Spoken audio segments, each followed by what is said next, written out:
Good morning guys. Sinong relate dyan na gustong magising lang ang kasama?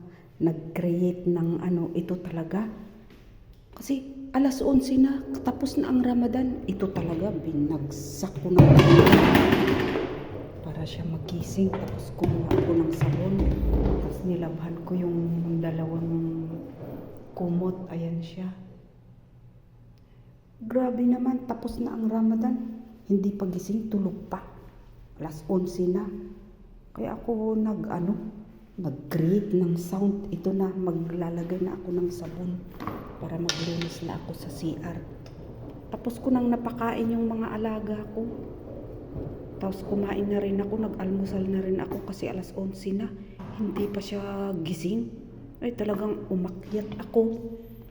Binagsak ko yung takip nito, lagayan ng sabon. Sinadya ko talaga yun para magising siya. Unfair yun. Tapos na ang Ramadan, gusto mo magigising ka ng gusto mo, hindi pwede yun.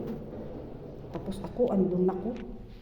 Kaya gusto kong anuhin ni amo yung trabaho kasi meron yung maglilinis siya dyan sa may day na maglilinis siya, may araw din na hindi siya maglilinis pag maglinis ako sa labas.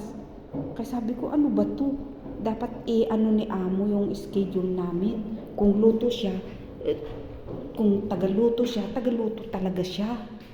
Para i-concentrate niya, gigising siyang magpakain ng alaga ko kasi luto nga siya. Tapos mag-concentrate ako sa pagluluto. Ganun lang yun. Para walang gulo. Unfair naman yung andyan ka na gumagalaw-galaw tapos andyan na humihilik. Nainis ako Mapagpalang araw. Hi. Tara na, baba na tayo. Yan, naglagay na ako ng sabon. Maglilinis na ako ng CR.